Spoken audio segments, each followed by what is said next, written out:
Olá, você está no canal Ide e Pregai, audiobooks e devocionais, e hoje estaremos lendo o capítulo 4 do livro Os Caçadores de Deus, de Tom Tenney. O título é Os Mortos Veem a Face de Deus.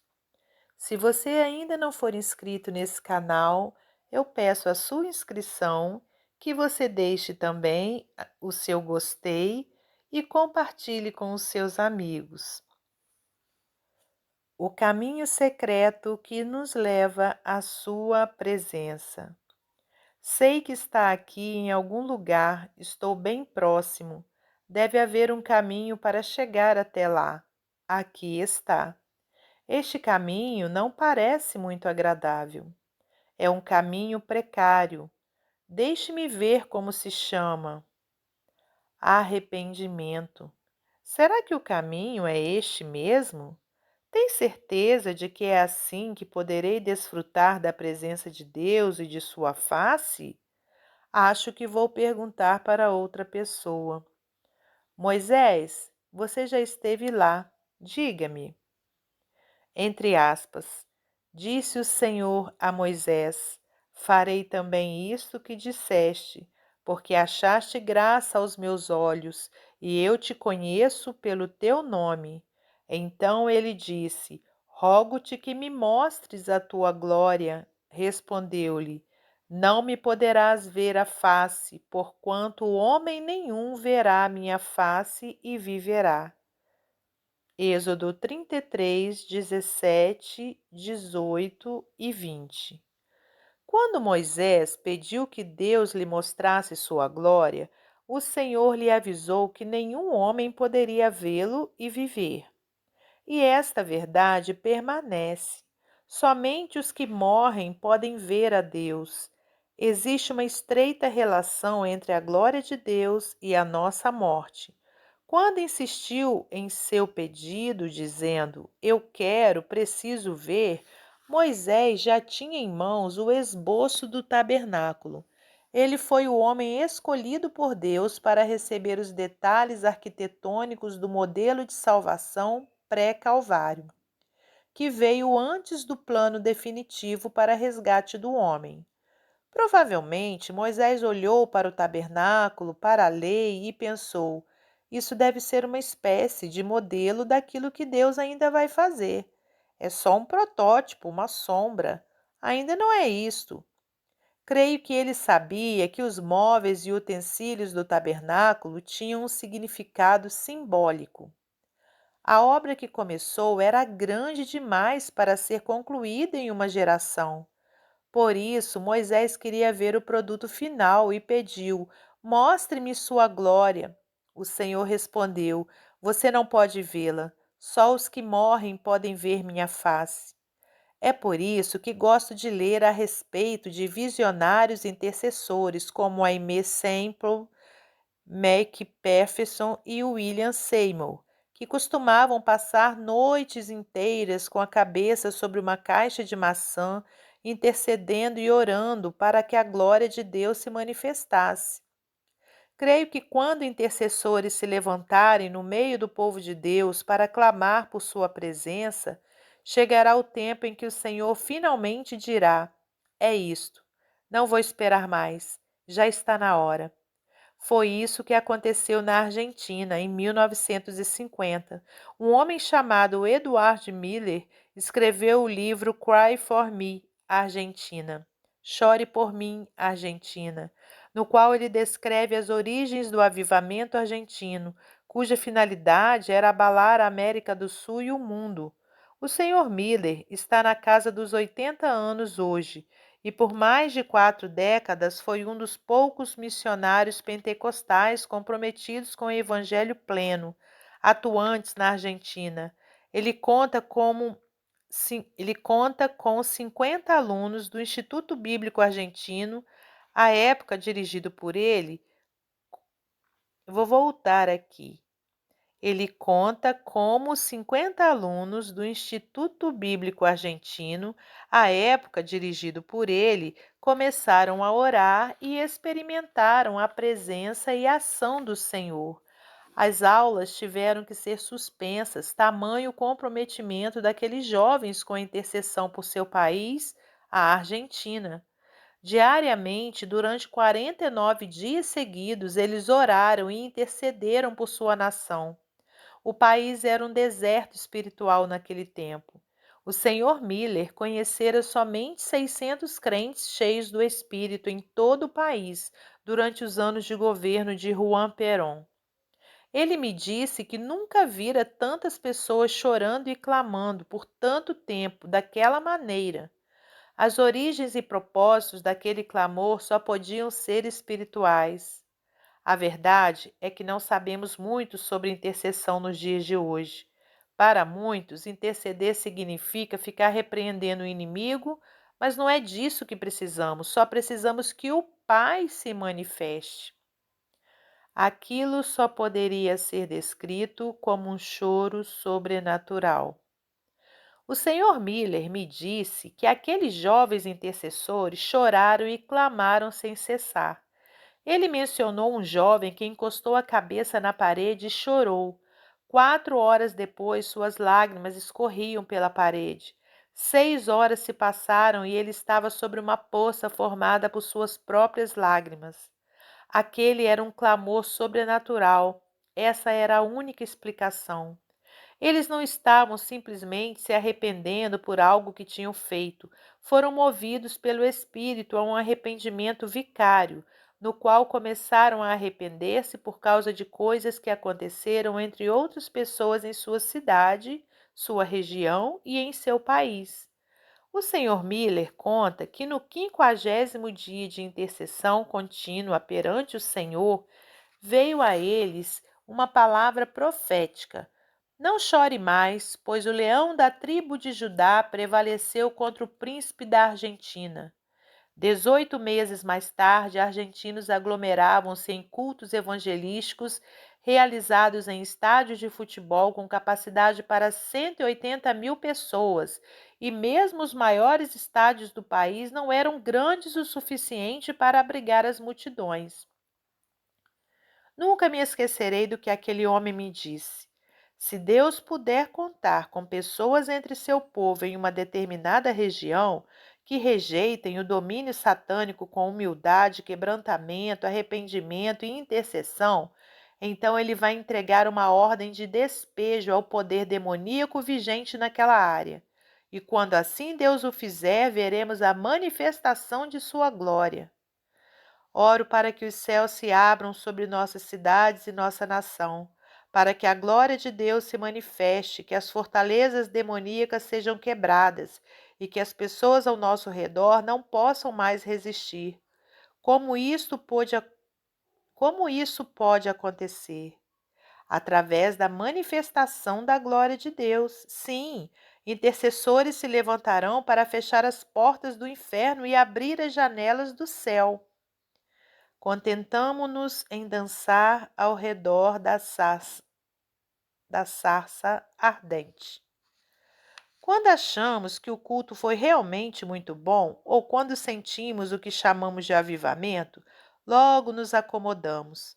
Deixamos de lado nossa busca pelo Senhor e dançamos ao redor das sarças ardentes que encontramos. Ficamos tão maravilhados com elas que nunca voltamos ao Egito para libertar o povo. Deus está dizendo à sua igreja que ser abençoado não é o suficiente. Receber sua unção e seus dons não é o suficiente. Eu não quero mais bênçãos, quero aquele que abençoa. Não quero mais dons, quero aquele que os concede. Por acaso você está dizendo que não crê em dons e que não quer as bênçãos de Deus? Não, estou dizendo que algumas vezes ficamos tão ansiosos para experimentar algo sobrenatural que nos desviamos do propósito divino. Não fique empolgado com o que Deus pode dar, empolgue-se com o que Ele é. Meu ministério exige que eu viaje com frequência e quando volto para minha família, logo sou bombardeado com perguntas. Que você trouxe para mim, papai? Comprou alguma coisa? Compreendo que é normal para as crianças, mas o que realmente quero, aquilo que sonho a cada dia que estou longe, é o momento em que minha filha de 6 anos vem carinhosamente para o meu colo sem pensar nos brinquedos que estão na mala. São momentos como estes que também ficarão na memória de minhas filhas daqui a alguns anos. Creio nisso, pois os brinquedos logo desaparecem ou são esquecidos em algum lugar. Nosso Pai espera o mesmo. Os caçadores de Deus querem é Deus. As coisas que Deus pode dar não são suficientes para aquele que é um homem segundo o coração de Deus. Atos 13, 22. Quando Deus se manifesta, geralmente estamos com os olhos no lugar errado, na mala. Queremos seus brinquedos espirituais. Dizemos-lhe: toca-me, abençoa-me, Pai. Temos transformado nossas igrejas em clubes da bênção. Em nenhuma passagem bíblica, o altar é o lugar da bênção. O altar só existe com um propósito. Pergunte àquele cordeirinho que era levado até lá.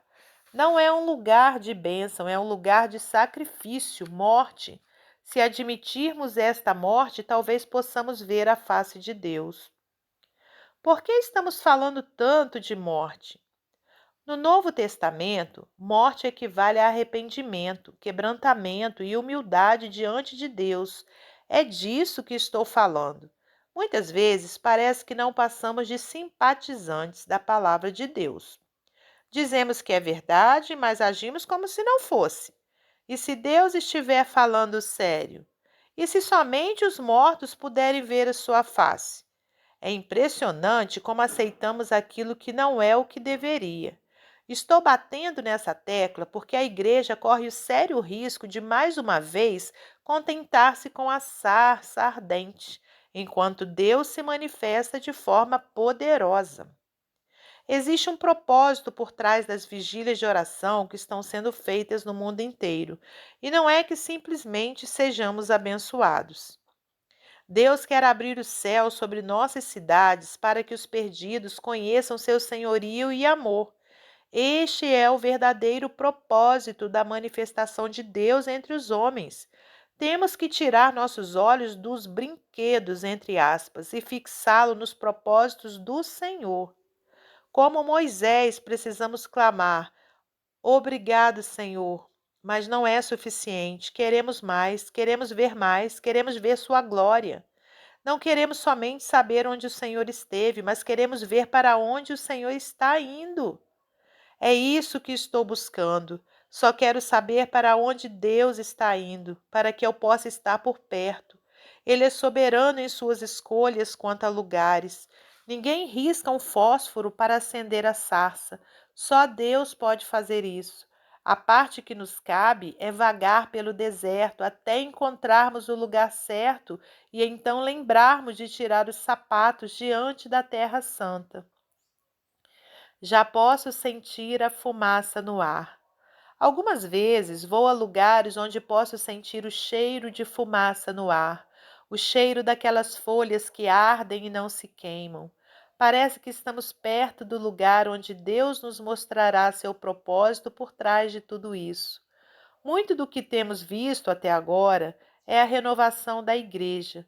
Talvez avivamento não seja a melhor definição para o que estamos vendo, pois traz a ideia de algo que não tinha vida. Não tenho palavras para conceituar ou descrever o que Deus está prestes a fazer. Como você poderia descrever o maremoto? Como falar do que Deus pode fazer com sua indizível graça e poder? A forma como Deus tratou com Nínive é o modelo bíblico com o qual eu sonho. Desejo ver uma onda do poder de Deus varrendo a cidade, arrastando toda a arrogância humana e deixando para trás nada menos que uma trilha de arrependimento e quebrantamento. Estou faminto por um avivamento como o descrito em Jonas, quando uma cidade inteira se rendeu em arrependimento e jejum. Esse tipo de avivamento deveria ter acontecido em Nazaré, mas não aconteceu. Nazaré teria sido um excelente lugar porque teve o melhor pregador que já existiu. Jesus levantou-se na sinagoga de Nazaré e declarou: O Espírito do Senhor está sobre mim. E leu diante deles o que faria: curar os doentes, abrir os olhos dos cegos, libertar os cativos.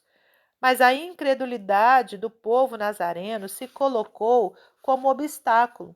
Precisamos atentar para essa triste história, pois Nazaré era o cenário bíblico no tempo de Jesus. Era um bom lugar para que o avivamento ocorresse.